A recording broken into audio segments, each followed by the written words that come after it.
mayoritas kekayaan kue negara kita itu dipegang, dimilikin oleh sekelompok kecil, sementara masyarakat luas yang besar tidak memiliki apa-apa. Nah, itu namanya kezaliman sosial, lawannya dari keadilan sosial. Nah, di dalam Islam ternyata kezaliman itu dalam bahasa Arabnya adalah keluar dari batas-batas yang Allah telah tentukan. Ya. Kenapa? Agama ini kan punya batas. Dan sebenarnya kehidupan manusia juga punya batas. Jangan menyangka bahwa kehidupan kita tidak punya batas. Kalau manusia dalam hidupnya tidak tahu batas, maka manusia pasti akan tidak menjadi manusia lagi. فسبحانك لا علم لنا إلا ما علمتنا إنك العليم الحكيم اللهم علمنا ما ينفعنا وانفعنا بما علمتنا وارزقنا فهما اللهم رب اشرح لي صدري ويسر لي أمري واحلل عقدة من لساني يفقهوا قولي. Alhamdulillah Bapak dan Ibu, sekali lagi kita saling mengingatkan untuk menyampaikan puji syukur kita yang sebesar-besarnya, tiada henti-hentinya kepada Allah Subhanahu wa taala. Bahwa pada malam hari ini waktu Amerika, pagi hari waktu Indonesia, kembali kita dipertemukan. Alhamdulillah, insyaallah, mudah-mudahan dalam keadaan sehat walafiat lahir batin insyaallah. Ada satu hal yang penting untuk kita selalu ingatkan diri kita masing-masing. Dan hal tersebut adalah bahwa agama yang kita yakini ini adalah agama yang mengajarkan keseimbangan. Kata keseimbangan ini sangat penting sekali untuk kita resapi bersama, untuk kita hayati bersama, karena seringkali terjadi lepas kontrol di dalam kita melihat ajaran agama ini. Dan ini yang kemudian seringkali juga being abused ya, dimanipulasi oleh sebagian untuk mengatakan bahwa umat ini sedang berada di luar jalur. Istilah radikalisme itu adalah pengistilahan yang kira-kira sepadan, sejalan dengan cara berislam yang di luar jalur. Dan saya kira semua orang Islam yang sadar pasti akan berislam sesuai dengan jalurnya Islam itu sendiri. Di dalam agama kita, satu hal yang penting untuk kita perhatikan itu adalah keseimbangan tersebut. Was-samaa'a rafa'aha wa wada'al mizan. Dan langit Allah tinggikan, lalu kemudian Allah meletakkan keseimbangan tersebut. At-tawazun, mizan. Nah, kenapa keseimbangan ini sangat penting dalam kerangka alam semesta ketika langit ditinggikan? Agar tidak terjadi gesekan-gesekan, ya, agar tidak terjadi goyah dan goncang. Ya. Maka di dalam kita beragama, karena agama ini relevansinya kepada kehidupan, hubungannya dengan kehidupan manusia, di saat kita beragama, lalu kemudian kehilangan keseimbangan itu, maka pada saat itu pula kemudian terjadi goncangan dalam kehidupan kita. Pasti akan terjadi goncangan. Goncangan secara internal dalam diri kita sendiri, sehingga terkadang kita merasa kok kita beragama tapi resah. Padahal salah satu makna terpenting daripada iman itu adalah al-am, rasa damai, rasa aman. Itu kita akan seharusnya di dalam iman kita itu. Tapi ada orang ya justru di dalam berislam itu merasakan keresahan. Kenapa sedang terjadi ketidakseimbangan? Ya, ketidakseimbangan. Apakah itu mungkin tidak memperhatikan aspek-aspek ritualnya, atau mungkin terlalu kepada aspek ritual, tapi tidak memperhatikan aspek sosial dari ajaran agama kita ini. Nah, salah satu makna keseimbangan misalnya dalam ajaran agama ini adalah ketika nilai-nilai ritual ubudiyah kita kepada Allah yang disebut dengan ibadah mahdha atau ibadah vertikal, hubungan kita ke atas, itu seimbang dengan nilai-nilai horizontal kita. Ya, nilai-nilai yang mengajarkan bagaimana kita membangun relasi horizontal, relasi ke samping. Jadi antara ke atas dan ke samping ada keseimbangan. Hablum minallah dan hablum minan nas. Nah, kalau nilai keseimbangan ini kita pertahankan, ya, maka saya sangat yakin sekali bahwa tuduhan-tuduhan kepada umat ini, khususnya kepada para ustadz kita sebagai ustadz-ustadz radikal ini, saya yakin tidak perlu terjadi itu. Kenapa? Karena sekali lagi Islam tidak sejalan dengan radikalisme. Ada satu hadis Rasulullah SAW mengatakan, Iyakum wal ghulu, berhati-hati dengan berlebih-lebihan. Ya, fa innal ghuluwa yahdi ila tahluka. Sesungguhnya berlebihan itu, dan kata berlebihan ini artinya keluar dari nilai keseimbangan ya. Sesungguhnya al-ghulu atau berlebihan itu yahdi ila tahluka, membawa kepada kehancuran ya. Maka sekali lagi umat ini kalau memahami ajaran agama kita secara proporsional, secara imbang, mempraktekkan ajaran agama ini secara proporsional, secara imbang, maka insya Allah tidak perlu ada kekhawatiran-kekhawatiran dari siapapun untuk mengkhawatirkan bahwa umat ini ternyata mengalami penyakit yang disebut dengan penyakit radikalisme itu. Maka kerap kali ya itu adalah sesuatu yang terjadi ketika umat kita ini keluar dari rel-rel atau jalur-jalur yang telah ditetapkan oleh Islam tersebut. Ini salah satu hal yang harus kita syukuri bahwa alhamdulillah Islam ini terus menjaga kita dalam sikap, karakter, perilaku, keseimbangan tersebut. Yang disebut dalam bahasa yang lain, saya sebenarnya selalu menghindari memakai kata ini karena kata ini sebagaimana kata radikalisme biasanya dipolitisir, biasanya juga sebaliknya, kata moderasi biasa juga dipolitisir. Sehingga saya lebih cenderung memakai kata tawazun atau seimbang di dalam kami menjalankan daripada ajaran agama kita. Bapak dan Ibu, kita berada pada surah Al-Baqarah ayat 114. Surah Al-Baqarah ayat 114 ini banyak berbicara tentang sebenarnya relevansinya, hubungannya, relasinya orang di Mekah. Tapi maknanya secara umum bahwa mereka-mereka yang berusaha untuk melarang atau menghalangi orang ke masjid itu juga terjadi kapan dan di mana saja dan oleh siapa saja, bukan hanya orang musyrik di kalangan orang Mekah saja. Tapi seperti biasa kita akan membaca dulu hanya satu ayat pada malam hari ini. Sekali lagi surah Al-Baqarah ayat 114. Saya akan baca sekali dua kali lalu kemudian saya akan meminta kalau bisa ada ibu atau bapak yang belum sempat membaca bisa silakan membaca biar bisa mengukur ya sampai di mana membacanya, kesalahan-kesalahannya. Sebab terkadang kita nggak bisa mengukur diri kita kecuali ada orang lain yang mengukur. Oh bahwa ternyata itu salahnya di sini. Maka ini sangat penting sekali untuk saling dalam bahasa Arabnya itu saling tasmi', saling memperdengarkan bacaan ya. Jadi kalau ada suami dan istri atau anak dan ayah atau teman misalnya, saling memperdengarkan bacaan itu sangat penting sekali. Karena dengan itu ada yang mengoreksi kita dalam bacaan tersebut. Baik, saya akan membaca insyaallah sekali atau dua kali. A'udzu billahi minasy syaithanir rajim. Bismillahirrahmanirrahim.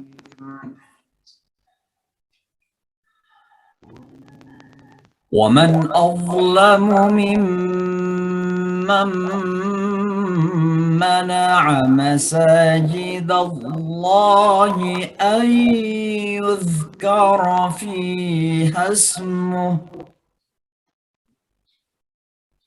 أن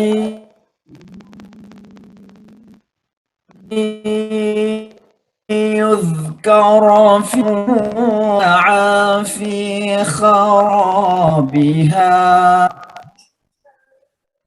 أولئك ما كان لهم أن يدخلوها إلا خائفين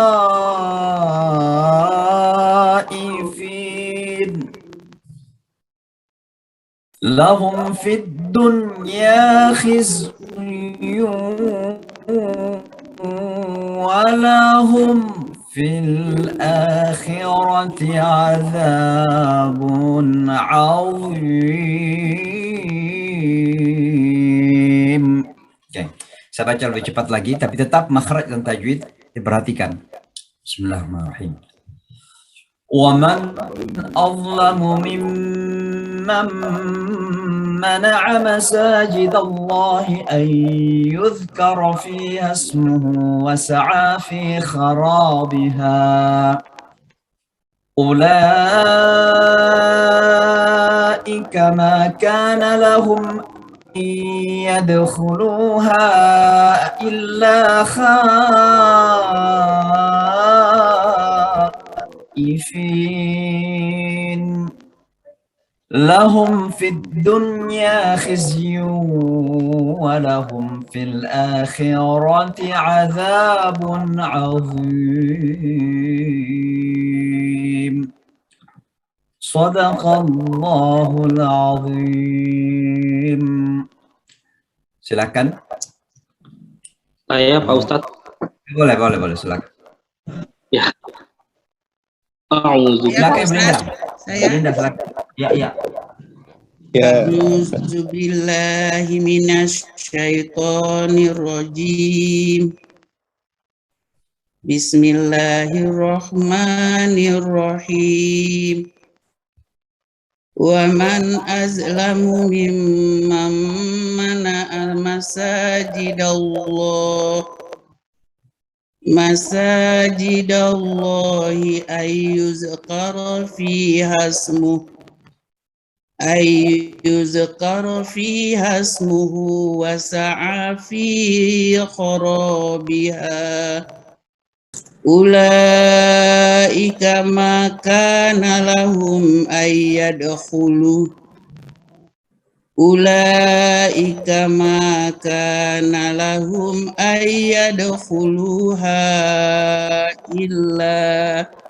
illa khaifin lahum fid dunya khizyun wa lahum fil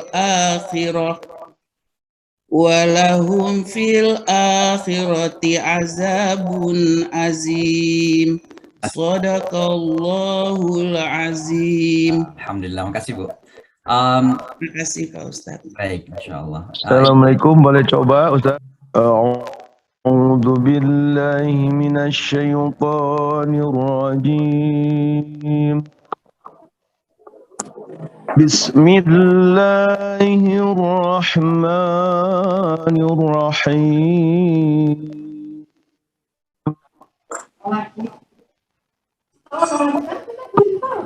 Wa man azlamu mimman mana'a masajidallahi an yudhkara fiha ismuhu wa sa'a fi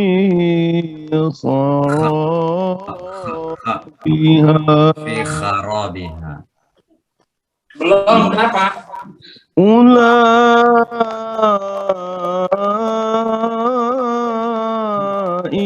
ma kana lahum an yadkhuluha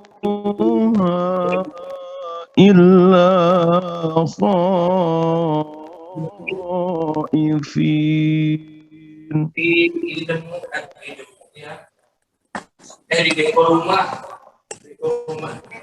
Lahum fid dunya khizyun wa lahum fil akhirati adzabun azim. Baik, ya, makasih. Silakan terakhir Bu. Terima kasih banyak, alhamdulillah. Terima kasih Bu Ibu. Jadi bacaannya bagus-bagus ya, hanya ada beberapa hal yang mungkin kita perlu latihan. Ada yang misalnya tidak memperhatikan bahwa mimman, ya, mimman itu kan ada gunnah di situ, ada mim tasydid. Kalau mim atau nun itu tasydid, maka harus dibaca gunnah mendengun-dengun ya. Jadi waman azlamu mim ya. Mim sama suaranya karena nun ketemu dengan mim ya, namanya idgham bigunnah ya. Kemudian kata huruf dha nanti kita pelajari ya. Sekarang kita masuk ke makhraj saja. Jadi dha bukan za. Jadi jangan bilang waman azlamu tapi dha ya. Jadi nggak terdengar seperti apa namanya mad ya, bukan mad, apa istilahnya itu, qalqalah. Jadi saya dengar tadi ada yang membaca waman azlamu bukan za di situ tapi dha. Waman ya, itu huruf pertama yang harus kita pelajari. Waman azlamu mimman mana'a ain. Yang kedua kita harus latihan ini ain. Waman azlamu mimman mana'a masajidallahi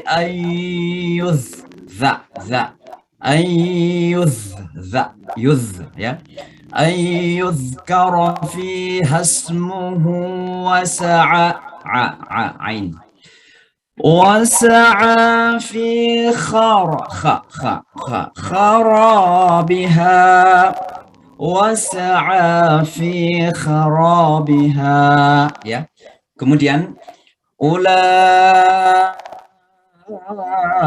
ada hamzah setelah mad tabi'i di tengah kata, itu namanya mad wajib muttasil, harus dibaca 6 harakat ya. Ulaika makana, baik dibaca lambat maupun dibaca cepat, hukumnya tetap 6 harakat ya. Ulaika ma kana lahum, atau ulaika ma kana lahum ayyadkhuluha ya. Jadi tetap panjang 6 harakat. Lalu ayyadkhuluha illa khaifin, itu sama hukumnya dengan ulaika. Ada hamzah di tengah kata dalam ya. Lahum fid dunya khizyun, khizyun ya, zain ya. Lahum fid dunya khizyun wa lahum fil akhirati adzabun azim. Walahum fil akhirati akhirati azabun azim. Azim ya. Kira-kira begitu makhraj ya. Lalu tajwid ini hanya praktek saja. Di satu ayat ini banyak sekali hukum-hukum tajwid yang perlu kita perhatikan dan praktekkan ya. Yang pertama waman azlamu ya, itu namanya izhar. Jadi baca jelas. Waman azlamu mim ya, itu namanya izhar halqi, jadi jelas di tenggorokan kita. Waman jadi suara nunnya jelas. Kemudian yang kedua mim mana, ada nun mati ketemu mim ya, namanya idgham bigunnah ya. Mim mana, jadi suara nun masukkan ke dalam nun mim. Mimam ya, mimam mana ya. Kemudian ketiga ayyuzkara fiha, nun mati ketemu ya, namanya idgham ya, juga idgham bigunnah. Ayyuzkara ya. Kemudian ulaika, tadi saya sudah jelaskan, ulaika ada hamzah setelah mad tabi'i, maka namanya mad wajib muttasil 6 harakat ya. Lalu yang selanjutnya lahum, apa ayat ini? Maka lahum ay ya, ada mim mati ketemu hamzah. Lahum ayyadkhuluha, lahum ay itu namanya izhar mimi, jadi jelas bacaan mimnya. Lahum ayyadkhuluha. Kemudian ayyuzkara fiha ya, itu idgham bigunnah. Lalu khaifin sama hukumnya dengan ulaika, mad wajib muttasil ya. Lalu di sini ada lahum fid dunya, ada mimati ketemu fa. Lahum fid dunya khizyun. Lahum fid dunya khizyun. Lahum fi itu mimati ketemu fa, namanya izhar mimi karena wajib mimnya dijelaskan. Cara bacanya jelas ya. Lalu ada kata lain di situ fid dunya. Dunya. Biasanya Bapak dan Ibu, kalau ada nun mati ketemu dengan ya, itu dibaca dengan guna, idgham bi gunna. Tapi di sini karena dalam satu kata, nunnya itu dengan ya-nya itu dalam satu kata, maka harus dibaca jelas. Namanya izhar wajib. Ya. Jadi kata dunya itu suara n-nya jelas. Lahum fid dunya, bukan fid dunya, tapi fid dunya, ya. Jadi n-nya jelas. Ya. Lahum fid dunya khizyun wa. Ada guna ketemu dengan wa, idgham bi gunnah. Walahum fil akhirah, mimati ketemu fa, izhar syafawi. Walahum fil akhirati azabun azim. Bun azim, ya, itu ada apa namanya tanwin ketemu dengan ain, dibaca dengan izhar, jelas cara bacanya ya. Saya kira itu saja tajwid yang kita pelajari pada malam hari ini atau pagi hari. Kita masuk kepada arti kata. Wa dan man, siapa? Azlama, lebih zalim, ya, atau paling zalim. Azlama, paling zalim atau lebih zalim. Mimman, dari siapa? Mana'ah, melarang atau menghalangi. Mana'ah itu artinya melarang atau menghalangi. Ya. Masajidah, masjid-masjid. Satu masjid, dua masjidani, tiga atau ke atas namanya masajid. Ya. Jadi lebih dari tiga itu namanya masajid. Masjid-masjid, Allah, wa sa'a, dan berusaha atau berupaya. Fi, dalam kharabiha, pengerusakannya, artinya berusaha merusaknya.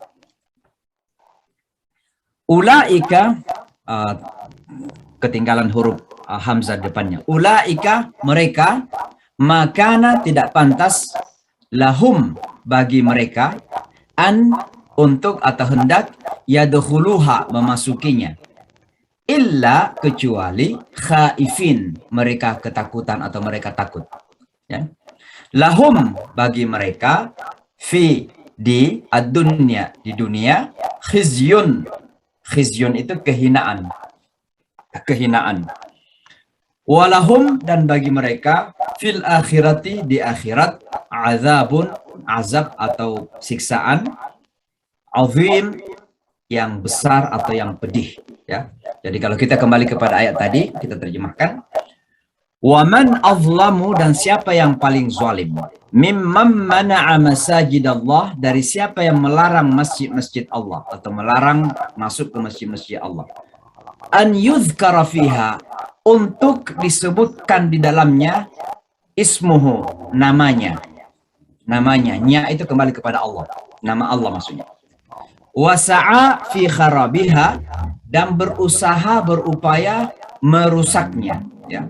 Ulaika, mereka itu, maka nalahum, tidak pantas bagi mereka, an yadkhuluha, untuk memasukinya, illa khaifin, kecuali dalam keadaan takut. Malahum fit, lahum fit dunya, bagi mereka di dunia ini, khizyun, ya, khizyun, kehinaan.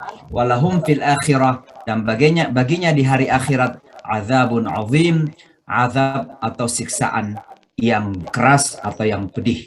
Ya, kira-kira begitu terjemahan dari ayat tersebut. Baik Bapak dan Ibu sekalian, sekarang kita masuk kepada tafsir kita ya. Mudah-mudahan tidak terlalu panjang. Kalau kita ingat beberapa malam yang lalu, kita pernah belajar bahwa salah satu karakter Bani Israel yang jahat ya kepada Muhammad dan umatnya itu adalah hasad. Hasadan min indi anfusihim. Jadi ada rasa dengki dari diri mereka, dari kalangan Bani Israel ini. Dan kalau kita mengatakan Bani Israel, tentu ada dua komunitas yang paling dekat di situ maknanya. Yang pertama Yahudi, yang kedua Kristiani, ya, Kristen. Ya. Karena itu yang kita kenal sebagai Bani Israel, Dua-duanya adalah keturunan Israel. Jadi jangan menyangka kata Bani Israel dalam Al-Quran itu hanya Yahudi saja. Sebenarnya ada juga untuk orang-orang Kristen, karena Isa alaihissalam itu adalah seorang rabi, seorang pendeta Yahudi, ya, seorang ulama Yahudi lah kira-kira begitu. Nabi yang diangkat dari kalangan Bani Israel, dan untuk Bani Israel. Inni Rasulullah ilaikum. Inni Rasulullah kepada Bani Israel, ya. Jadi bukan kepada semua manusia, ya. Maka kata Bani Israel itu bermakna dua kelompok manusia, ya. Cuma kadang kita ketika membaca Al-Quran, ya Bani Israel, ya Bani Israel, yang ada di benak kita kan hanya orang Yahudi saja. Nah, karena hasad mereka ini adalah, dan relasinya dengan iman, maka apa yang berusaha mereka lakukan? Berusaha untuk menjadikan orang-orang Islam ini kembali kafir. Kuffaran, yaruddukum kuffaran. Wadda kathirun min ahlil kitabi law yaruddukum kuffaran. Sangat berkehendak, sangat berkeinginan, ya. Sebahagian ahli kitab itu, jika kalian bisa kembali kepada kekafiran. Karena kenapa hasadan? Karena sakit hati tadi. Ya. Maka hidayat yang Allah berikan kepada umat ini dalam bukannya seorang rasul bernama Muhammad SAW dan diturunkannya Al-Quran, itu oleh mereka yang hasad ini, yang dengki ini, berusaha untuk dihilangkan dari kita dengan cara apapun, ya, dengan cara apapun. Nah, pada ayat 114 ini Allah kemudian mengekspos, membuka, ya, salah satu dari usaha yang mereka lakukan. Apa itu? Untuk melemahkan iman atau bahkan mengkafirkan umat ini. Apa itu? Menghalangi umat ini untuk menjadi umat yang terkait atau terikat hatinya dengan masjid. Ya. Tidak saja menghalangi umat ini, bahkan berusaha merusak masjid tersebut. Mari kita masuk kepada ayat tersebut, ya. Pertama Allah mengatakan, A'udzubillahi minasyaitonirrajim, wa man azlam. Dan adakah, ini ada namanya istifham, ini pertanyaan tapi bukan untuk mendapatkan jawaban. Ya, namanya pertanyaan untuk mengkonfirmasi. Jadi terkadang dalam bentuk pertanyaan tapi dikonfirmasi. Misalnya Allah mengatakan, Al-Qari'atu mal qari'ah, wa ma adraka mal qari'ah. Ya. Hari ketukan, hari kiamat. Dan tahukah kamu hari kiamat? Apakah kamu tahu apa hari kiamat itu? Artinya hendaknya kamu tahu bahwa hari kiamat itu begitu besar, begitu dahsyat, ya. Al-Qari'atu mal qari'ah. Maka ini pertanyaan yang bersifat konfirmasi, dikuatkan. Bahwa orang yang seperti ini nantinya akan disebutkan kemudian adalah orang yang termasuk paling zalim, ya.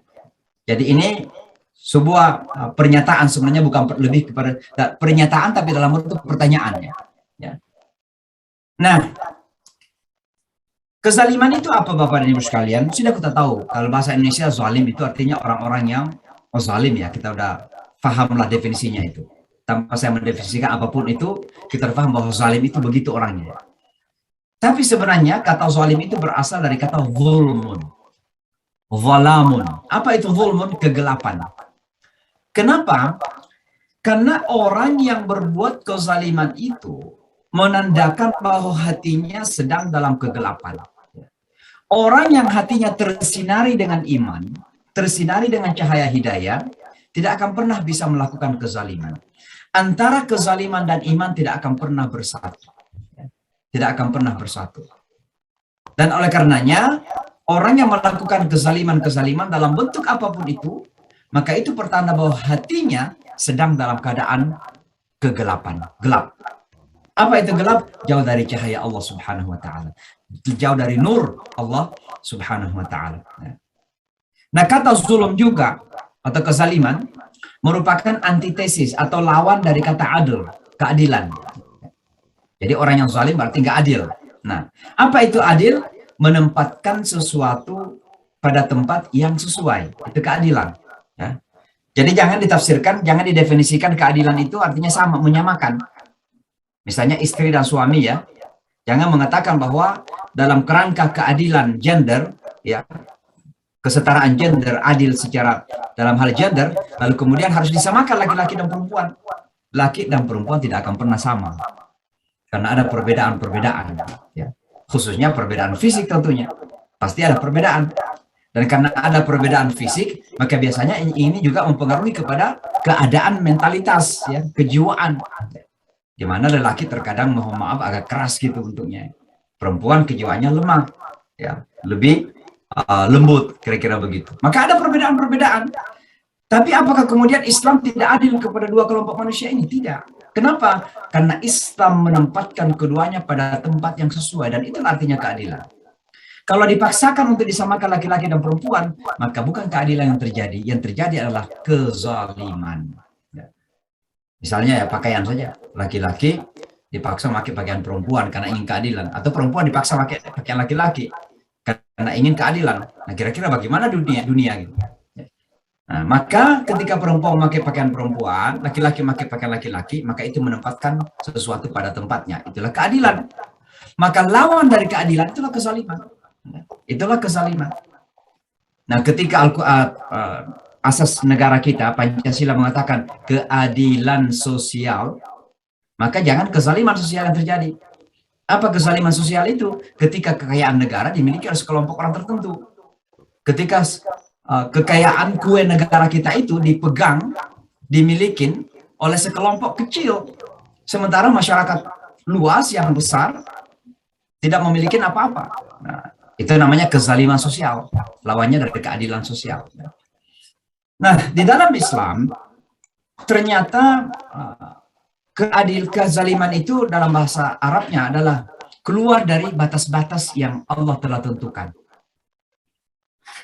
Ya, kenapa? Agama ini kan punya batas, dan sebenarnya kehidupan manusia juga punya batas. Jangan menyangka bahwa kehidupan kita tidak punya batas. Kalau manusia dalam hidupnya tidak tahu batas, maka manusia pasti akan tidak menjadi manusia lagi. Ya, manusia pasti harus ada batas-batas dalam kehidupannya. Disinilah kemudian Islam datang menjelaskan apa batas-batas dalam kehidupan kita. Maka ada yang disebut dengan hudud. Tilka hududullahi fala ta'taduha. Yang demikian itu adalah batas-batas yang Allah telah tetapkan untuk kalian. Maka jangan langgar. Ada yang diperintah, mari kita lakukan. Ada yang dilarang, mari kita hindarkan. Itu batas. Kita diperintah sholat, ayo kita sholat. Kita diperintah puasa, kita akan berpuasa. Kita diperintah berzakat, kita berzakat. Kita dilarang untuk mencuri, jangan mencuri. Itu batas. Nah, kapan terjadi kezaliman? Ketika batas tersebut kita langgar. Yang dilarang kita lakukan, yang diperintah kita tidak lakukan. Itu namanya melanggar batas. Maka disitulah kemudian kezaliman terjadi. Nah, kalau saya menerjemahkan kata kezaliman ini dalam bentuk kata radikalisme, yang sekarang ini lagi dipopulerkan di Indonesia, maka radikalisme itu terjadi ketika batas-batas itu telah dilanggar. Misalnya apa? Islam mengatakan bahwa wajib bagi kita menjalankan perintah amar ma'ruf nahi mungkar. Nah, perintah amar ma'ruf nahi mungkar ini kewajiban. Ya, wal takum minkum ummatun yad'una ilal khair wa ya'muruna bil ma'ruf wa yanhauna 'anil munkar. Ya. Maka kata yanhauna 'anil munkar, melarang dari kemungkaran, itu adalah kewajiban. Nah, sekarang kalau kita melihat ada penyelewengan-penyelewengan terjadi kepada penyelenggara negara, anggaplah misalnya penguasa, pemerintah dalam hal ini dalam bahasa yang lebih jelas, ada penyelewengan-penyelewengan terjadi, maka orang Islam itu batasnya adalah melakukan amar ma'ruf nahi mungkar. Di sini kemudian jangan difahami amar ma'ruf nahi mungkar itu sebagai anti pemerintah, bukan. Tapi justru melaksanakan perintah agama sekaligus melaksanakan esensi demokrasi yang telah disetujui bersama sebagai kehidupan berbangsa dan bernegara. Karena demokrasi itu mengontrol kekuasaan. Dan kekuasaan tertinggi itu ada di tangan rakyat. Maka jangan ditafsirkan ketika masyarakat kita melakukan kritikan, ya, mengingatkan, menasehati, ya tinggal mungkin caranya perlu diperbaiki. Tapi jangan kritikan-kritikan ini kemudian dianggap ancaman, apalagi dianggap sebagai anti. Ya. Karena ini menjadi salah satu definisi radikalisme di Indonesia, anti pemerintah. Maka setiap ustadz yang biasa mengkritik pemerintah dianggap radikal. Padahal barangkali ustadz itu nggak bermaksud seperti itu, tidak dimaksud anti kepada pemerintah, tapi hanya ingin membenarkan apa yang dianggap salah. Nah, kita berhati-hati dalam mendefinisikan seperti itu ya. Jadi kembali kepada kezaliman, kezaliman itu bisa terjadi dalam dua bentuk ya. Yang pertama adalah kezaliman pada diri sendiri. Dan kezaliman terbesar pada diri sendiri itu adalah ketika dosa-dosa kita lakukan. Dosa itu yang kita lakukan, walaupun mungkin kita mengatakan nggak ada orang yang tahu, tidak ada orang yang sadar, tidak ada orang yang merasa tersakitin, anggaplah kita ini pejabat publik misalnya, kemudian melakukan korupsi, tahu-tahu KPK nggak tahu. Pembukuan pun bisa diatur kan, laporan akhir tahun pun bisa diatur gitu. Kita korupsi. Jangan menyangka bahwa itu bukan kezaliman. Kenapa kezaliman pada diri sendiri? Kenapa zalim pada diri sendiri? Karena sebenarnya kata hatinya, fitrahnya, nature-nya, nuraninya yang paling dalam mengatakan bahwa itu salah. Dan orang yang diingatkan oleh nuraninya bahwa itu salah dan tetap melakukan kesalahan itu, dia sedang menzalimi dirinya sendiri. Karena dia pasti akan tersiksa.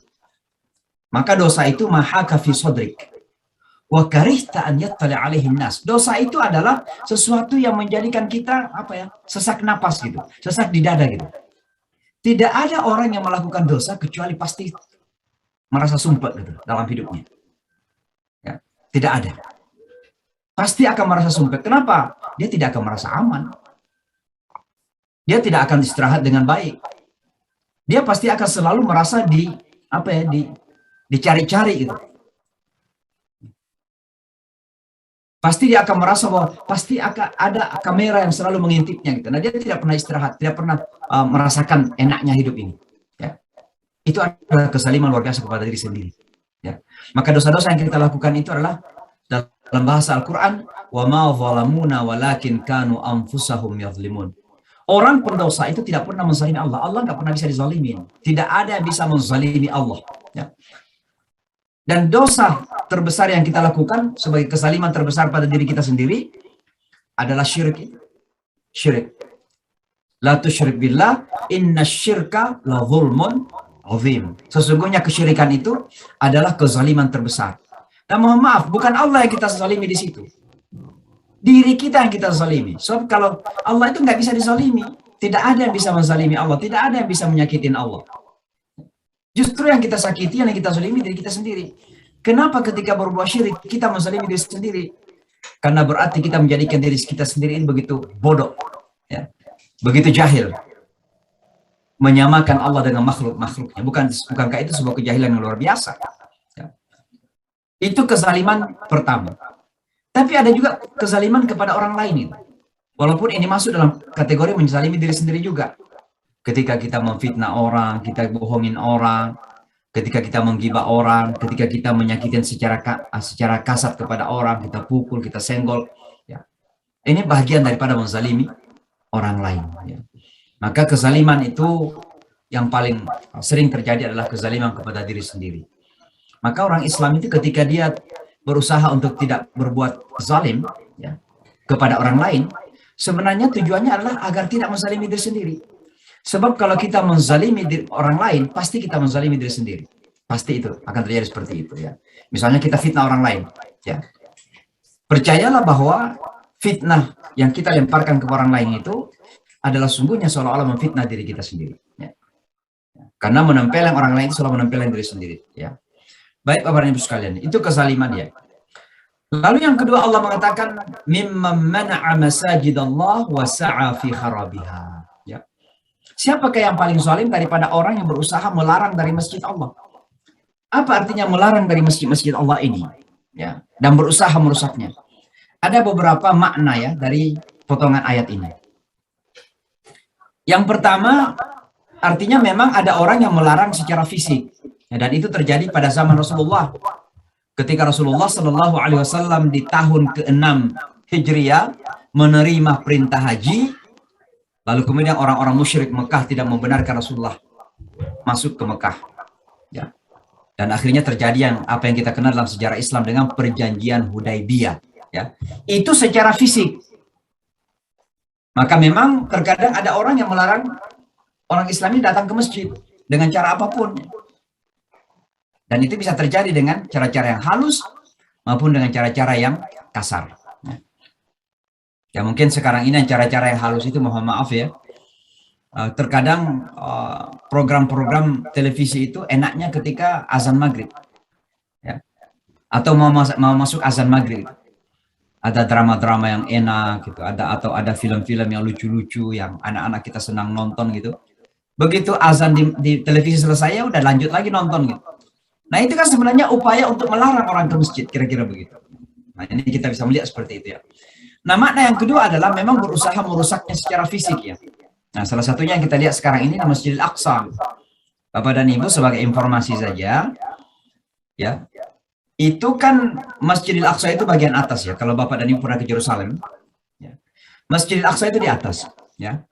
Lalu di bawah itu ada namanya Wailing Wall. Jadi ada namanya apa ya? Dinding ratapan. Orang Yahudi meratap situ, meratap sambil menangis-nangis gitu. Di dalamnya itu, dalam dinding itu, ada sebuah rumah ibadah yang disebut dengan The Golden Temple, atau rumah ibadah emas yang dibangun oleh Sulaiman masa dulu. Itu yang ingin diambil oleh komunitas Yahudi, orang Yahudi, yang sekarang ini berada dalam otoritas orang Islam. Maka apa yang terjadi sekarang ini, dan ini bukan rahasia lagi, sedikit-sedikit tapi pasti mereka melakukan apa namanya penggalian di bawah Masjidil Aqsa itu. Ya, di bawah Masjidil Aqsa itu sedang terjadi penggalian. Ada upaya pengerusakan. Masjidil Aqsa itu sudah beberapa kali berusaha untuk dirusak, pernah dibakar dulu. Mungkin saya mengingatkan saja bahwa OKI itu didirikan ketika Masjidil Aqsa dibakar oleh masyarakat Yahudi. Maka OKI itu didirikan untuk membela Masjidil Aqsa. Maka ketika ada anggota OKI yang kemudian berjabat tangan dengan penjajah Masjidil Aqsa, maka itu sebenarnya pengkhianatan kepada OKI. Semangat pendirian daripada organisasi konferensi Islam itu. Karena tujuannya adalah untuk menjaga Masjidil Aqsa dari pengrusakan. Nah sekarang ini juga berlangsung. Sedang ada galian lubang di bawah Masjidil Aqsa itu. Tapi untuk apa? Tujuannya menurut mereka untuk membangun kereta. Jadi dari sebuah kota, kalau nggak salah dari Tel Aviv atau dari mana, kemudian ada dibangun kereta ke Yerusalem, tapi galiannya itu ada di bawah masjid itu. Nah ini bagian dari wasa'afi kharabiha, berusaha untuk merusak masjid itu. Ya. Boleh juga bermakna kiasan ya, melarang ke masjid atau berusaha merusak masjid ini, ya bisa juga bermakna kiasan, tidak secara fisik, tapi secara non fisik, seperti yang saya sebutkan tadi itu. Acara-acara TV biasanya pada saat-saat dekat dengan sholat Isya atau sholat Maghrib dan sebagainya. Nah ini semua menjadi halangan ya bagi orang Islam untuk melaksanakan ibadah salat, apalagi pergi ke masjid-masjid misalnya. Nah. Makna daripada melarang ke masjid ini juga bisa berarti lain, atau berusaha merusaknya juga berarti lain. Saya meluas ya, jadi kebetulan ini saya membaca beberapa buku fikih dan saya tidak menemukan, tapi saya mencoba memperluas pemaknaan dari kata melarang ke masjid dan merusak masjid. Ini bisa bermakna menghalangi orang untuk sujud atau taat kepada Allah. Sujud atau taat. Masjid itu berasal dari kata sajada yasjudu sujudan, artinya bersujud. Kata sujud itu makna lain dalam bahasa Indonesia, itu artinya taat. Maka melarang ke masjid artinya melarang manusia untuk taat kepada Allah. Bagaimana melakukannya? Dilakukan dengan berbagai hal. Dengan menggerogoti iman, dengan melarang melakukan komitmen ketaatan, ya. Bahkan berusaha untuk merusak iman, ya. Merusak pemahaman agama. Ini bagian dari merusak masjid sebenarnya. Ya. Karena ketika iman kita tipis, ketika ketaatan kita kepada Allah menipis, maka pada saat itu kemudian kita umat Islam ini menjadi lemah. Makna umum dari wasa'afi kharabiha juga bisa dilakukan dengan pengalihan tujuan atau fungsi masjid. Jadi melarang orang ke masjid atau merusak masjid bisa juga berarti fungsi masjid itu disempitkan. Kalau pada zaman Rasulullah SAW masjid itu adalah pusat pengabdian kepada Allah. Dari masjid itulah kemudian direncanakan bagaimana pembangunan ekonomi, bagaimana penguatan militer, bagaimana strategi politiknya, bagaimana perdamaian Madinah ketika itu dengan non-muslim. Itu dari masjid semuanya. Nah, sekarang ini terjadi definisi yang sangat sempit. Ini bagian dari melarang kepada masjid. Apa definisi yang sempit itu? Masjid sekedar sholat 5 waktu saja. Sehingga apa yang terjadi? Orang datang ke masjid ramai, setelah keluar seolah-olah udah nggak ada hubungannya dengan masjid. Ini karena terjadi pelarangan kepada masjid. Artinya penyempitan fungsi masjid. Sama dengan melarang orang ke masjid. Ya. Nah, ini beberapa makna daripada mana'a masajidallah wasa'a fi kharabiha. Ya. Melarang ke masjid dan berusaha untuk merusak masjid. Hal ketiga yang kita bahas adalah an yudhkara fi hasmuh. Bahwa di masjid-masjid itu nama Allah disebut-sebut. Ya. Jadi fungsi utama daripada masjid itu adalah nama Allah disebut. Ya. Tapi saya ingin membawa ini ke makna yang lebih luas lagi. Makna daripada melarang orang menyebut nama Allah dalam masjid Allah ketika umat ini dihalang-halangi untuk menjadikan kehidupannya itu berdiri di atas asas Allah Subhanahu wa taala. Terjadi sekularisasi yang luar biasa. Maka ekonomi ribawi lebih dikembangkan, ya. Kemudian sistem-sistem kehidupan yang jauh dari nilai-nilai ketuhanan dikembangkan. Bahkan nilai-nilai agama dan ketuhanan dimarginalkan. Itu bagian dari melarang orang menyebut nama Allah dalam masjid. Terkadang pelarangan ini dalam bentuk kebijakan-kebijakan. Saya tidak perlu menyebutkan. Tapi terkadang ada kebijakan-kebijakan yang menjadikan umat kita ini, ya, tidak bisa lagi untuk membesarkan asma Allah, nama Allah dalam masjid, dalam arti dalam kehidupannya gitu. Di dalam masjid, subhanallah, alhamdulillah, ketika ke pasar nggak ada lagi asma Allah di situ. Maka di masjid seolah-olah melakukan semua yang baik-baik saja, semua adalah hubungannya kepada Allah. Begitu keluar ke masjid, ke pasar, sudah nggak ada ismullah di situ, sudah tidak ada nama Allah di situ. Padahal kalau kita kembali kepada surah Al-Jumu'ah, coba ingat lagi surah Al-Jumu'ah itu. Ya ayyuhalladzina amanu idza nudiya lis-salati min yaumil jum'ah fas'au ila dzikrillah. Wahai orang beriman, kalau azan telah dikumandangkan pada hari Jumat, datang kepada mengingat kepada Allah, ingat kepada Allah, zikrullah. Tapi ayat selanjutnya apa kata Allah? Fa idza qudiyatis shalah, kalau salat telah ditunaikan, fantashiru fil ard, bertebaranlah kalian di atas bumi ini, wabtaghu min fadlillah, carilah keutamaan Allah, cari kehidupan ini, cari rezeki ini, bangun dunia ini. Tapi apa kata Allah? Wadhkurullaha katsira. Ingat kepada Allah banyak-banyak. Maka ketika zikir di masjid kemudian dilarang, maka itu secara tidak langsung juga melarang hadirnya zikrullah di masjid, di luar masjid. Maka dalam kehidupan manusia tidak ada zikrullah lagi. Dan ini terkadang terjadi dalam bentuk apa? Kebijakan-kebijakan, ya, dari orang-orang yang membuat kebijakan. Maka zikrullah itu dimarginalkan sedemikian rupa, dikecilkan sedemikian rupa, sehingga asma Allah ini, kebesaran Allah ini menjadi sangat kecil dalam hati, dalam jiwa manusia, dalam jiwa umat Islam. Dan ketika Allah sudah mengecil dalam hati umat Islam ini sebesar apa menjadi lemah. Karena kekuatan kita ada pada zikrullah itu. Kehidupan kita itu pada zikrullah.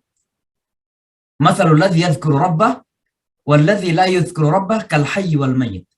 Perumpamaan orang yang ingat kepada Allah dan yang tidak ingat kepada Allah itu seperti mayat dan orang hidup gitu. Yang tidak ingat kepada Allah itu mayat walaupun dia berjalan, tapi nggak ada ingatan dalam hatinya gitu.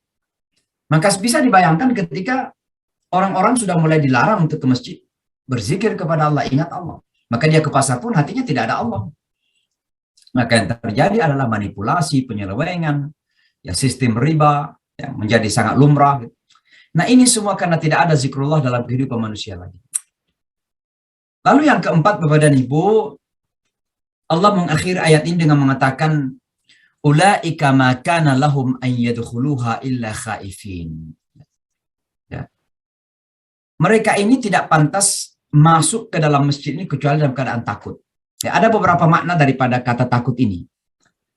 Yang pertama, ini berarti sebuah informasi atau seharusnya bahwa mereka itu masuk ke masjid dalam keadaan takut. Ya. Jadi harusnya mereka itu masuk ke masjid dalam keadaan takut. Tapi kenapa justru menghalangi manusia? Nah, ini bisa berlaku kepada umat Islam sendiri yang terkadang menghalangi orang-orang Islam yang lain untuk masuk ke masjid atau membesarkan nama Allah di masjid itu. Seharusnya mereka itu takut kepada Allah, kira-kira. Takut ya, ketika masuk ke masjid ada rasa kebesaran Allah di situ, ada rasa hibah ya. Ya, Allah di situ dalam hatinya gitu.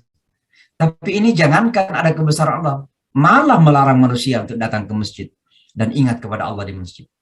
Ya, itu makna pertama. Makna yang kedua adalah perintah kepada umat ini agar jangan biarkan orang-orang seperti ini yang melarang orang ke masjid, jangan benarkan mereka untuk seenaknya masuk ke masjid kecuali dalam keadaan takut. Artinya apa? Ini mohon maaf, mudah-mudahan contoh yang saya berikan ini salah ya. Terkadang umat Islam harus berani mengingatkan, misalnya, kepada mereka-mereka yang dikala musim politik, musim pemilihan, datang ke masjid. Wah, ini songkok pada laku tuh, baju koko juga laku tuh, sarung juga laku tuh. Bahkan ada yang pakai jubah segala macamnya. Bahkan terkadang jubah itu dianggap bajunya orang Arab, yang Arabnya itu terkadang tidak bersahabat, makanya kata Arab terkadang dianggap kurang Indonesia gitu. Tapi ketika musim politik, wah pakai jubah semua itu, pakai sorban kalau perlu gitu. Lalu datang ke masjid. Nah, umat Islam diperintahkan oleh Allah untuk mengingatkan mereka itu. Jadi jangan seenaknya saja datang ke masjid untuk sebuah kepentingan-kepentingan gitu. Tapi datanglah ke masjid karena takut kepada Allah gitu. Itu yang dimaksud di sini. Ulaika kana lahum an yadkhuluha illa khaifin. Jangan masjid dipakai untuk kepentingan. Ketika musim politik, semua seolah-olah masjid itu menjadi rujukan. Kenapa? Karena umat Islam ada di masjid-masjid terbesar di negara Indonesia. Maka para politisi pun yang kampanye itu datang ke masjid-masjid. Nah, ini perlu diingatkan oleh mereka. Datanglah ke masjid karena memang takut kepada Allah. Bukan karena kepentingan-kepentingan mendapatkan suara dari umat Islam ini. Itu makna kedua ya. Dan mudah-mudahan contoh ini salah. Yang ketiga, ini berita gembira kepada umat ini bahwa mereka yang melarang orang datang ke masjid, bahkan ingin merusak itu, suatu ketika akan masuk ke dalam masjid dalam keadaan ketakutan. Artinya apa? Orang Islam akan menang. Dan akhirnya mereka yang selama ini melarang orang Islam untuk datang ke masjid, masuk ke dalam masjid, akan mengalami rasa takut. Dan itu terjadi pada zaman Rasulullah ketika Fathu Makkah itu. Bagaimana Rasulullah diusir dari Masjidil Haram, bagaimana orang Islam diusir dari Masjidil Haram. Begitu terjadi Fathu Makkah, mereka semua datang ke Masjidil Haram ketakutan. Jadi berita gembira sebenarnya, ya, bahwa Anda pun dilarang sekarang ini, tapi suatu ketika mereka ini akan datang ke masjid yang ketakutan. Nah, itu terjadi kepada kaum musyrik. Ya, ketika Rasulullah datang ke Mekah ketika itu dengan pasukan yang besar, maka mereka kemudian semua ketakutan. Mereka menunggu pengumuman dari Rasulullah di Masjidil Haram. Apa yang Rasulullah akan umumkan? Apa yang Muhammad SAW akan umumkan? Mereka ketakutan. Nah, ini bukti bahwa mereka yang pernah melarang Rasulullah untuk masuk ke masjid, datang ke Masjidil Haram, justru sekarang ini ada di masjid dalam keadaan takut. Ulaika makana lahum an yadkhuluha illa khaifin. Itu makna ketiga daripada potongan ayat tersebut. Lalu yang kelima di sini Bapak dan Ibu, ulaika lahum fid dunya khizyun. Bagi mereka ini di dalam kehidupan dunia ini ada kehinaan. Ya, ada kehinaan. Ambillah contoh, mohon maaf ya, politisi-politisi yang terkadang mempergunakan masjid untuk kepentingan-kepentingan, tidak murni dari hatinya bahwa ingin mengabdi kepada Allah, bukan untuk beribadah kepada Allah. Datanglah dari masjid ke masjid, ya, memperlihatkan keislaman sesaat di saat musim politik, ya, tapi hatinya tidak ada kaitannya sama sekali dengan zikrullah, ya, dengan zikir kepada Allah, dengan takut kepada Allah. Maka di saat mendapatkan keinginannya, kepentingannya, jabatannya, maka boleh jadi dia korupsi. Dan di saat dia melakukan korupsi, baik ditangkap oleh KPK ataupun tidak ditangkap oleh KPK, pasti akan mengalami kehinaan dalam kehidupan dunia ini. Mohon maaf, mereka yang korupsi ini, kalaupun tidak ditangkap atau belum ditangkap oleh KPK, percayalah bahwa kehidupannya itu dalam keadaan hina. Mungkin di mata kita manusia tidak nampak kehinaan itu, tapi percayalah di mata Allah mereka adalah orang-orang yang hina. Ya. Maka ini kita ingatkan kepada semuanya bahwa orang-orang yang terbiasa melarang Ya, orang ke masjid dalam arti melarang orang mengabdi kepada Allah, melarang orang untuk taat kepada Allah, melarang orang untuk beribadah kepada Allah. Peringatkan bahwa suatu ketika mereka akan mengalami kehinaan dalam kehidupan dunia ini. Apapun bentuknya, pasti akan mengalami kehinaan dalam kehidupan dunia ini. Dan yang pasti, walahum fil akhirati adzabun azim. Dan bagi mereka di akhirat nanti, azab yang pedih. Azab yang keras. Gitu. Ya, itu sudah sebuah keyakinan. Maka ini merupakan hiburan penguatan bagi kita umat Islam yang taat kepada Allah, yang menjadikan masjid sebagai pusat kehidupan, bahwa mereka yang berusaha melarang kita untuk datang ke masjid dengan apapun itu, pasti akan mendapat balasannya. Yakinlah bahwa setiap kejahatan itu ada balasannya. Baik Bapak dan Ibu sekalian, saya kira itu saja pelajaran yang kita ambil singkat 3 yang saya tulis di sini. Pertama, bahwa masjid menjadi pusat penguatan iman dan komitmen ketaatan dan ubudiyah kita kepada Allah, sekaligus pusat pengembangan umat. Ya, di sanalah kita mengembangkan umat. Ya. Makanya masjid Rasulullah imam pertama itu masjid di Madinah. Ya.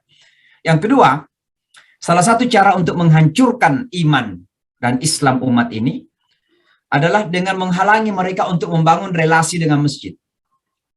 Ya, selama umat ini masih kuat hubungannya dengan masjid, hatinya terpaut dengan masjid, maka iman masih kuat. Ya. Itulah sebabnya Panglima Inggris, ini sedikit saya keluar sedikit ya, Panglima Inggris ketika akan meninggalkan Timur Tengah, ya, karena ini dunia Islam, ketika mereka menjajah Timur Tengah, mereka menunjuk ke Masjidil Haram, dan mereka mengatakan umat ini tidak akan bisa dikalahkan kecuali Al-Quran diambil dari mereka, dan mereka tidak lagi bersatu di masjid tersebut. Kenapa? Karena masjid adalah simbol kebangkitan umat kita secara kolektif. Masjid adalah simbol kebangkitan umat secara kolektif. Ketika umat ini jauh dari masjid, maka berat untuk kita bisa membayangkan bahwa umat ini akan bisa bangkit secara umat, secara kolektif, sebagai komunitas. Ya. Maka jadikanlah masjid sebagai pusat pembangunan, pengembangan, penguatan umat dalam segala bentuknya. Ya. Perekonomian, ya ada namanya perekonomian masjid, koperasi masjid harus hidup itu. Jadi istilah makmur, masjidnya makmur itu bukan sekedar karena gedungnya besar, tapi memang masyarakatnya, jamaahnya makmur. Gitu. Itu namanya memakmurkan masjid. Jadi memakmurkan bukan sekedar ramai ketika sholat, tapi kemudian meninggalkan sholat tidak ada makanan gitu. Bagaimana agar jamaahnya itu memang makmur gitu, bisa makan gitu. Nah itu salah satu fungsi masjid. Ya. Dan yang terakhir, mereka yang anti masjid pada akhirnya akan hina, ya apapun bentuknya itu. Tapi yakinlah, jangan pernah mencoba-coba menjauhkan umat ini dari kehidupan masjid dengan cara apapun. Ya. Karena kalau itu dilakukan, maka itu akan menjadi jalan kehinaan. Kehinaan di dunia ini dan akan menjadi jalan siksaan di akhirat nanti. Saya kira demikian Bapak dan Ibu sekalian. Mudah-mudahan satu ayat yang kita pelajari ini bermanfaat untuk kita semua. Insya Allah kita akan lanjutkan pada pertemuan-pertemuan yang akan datang. Tapi kalau memang ada yang ingin bertanya, silakan Mas Fahmi, saya angkat tangan, silakan.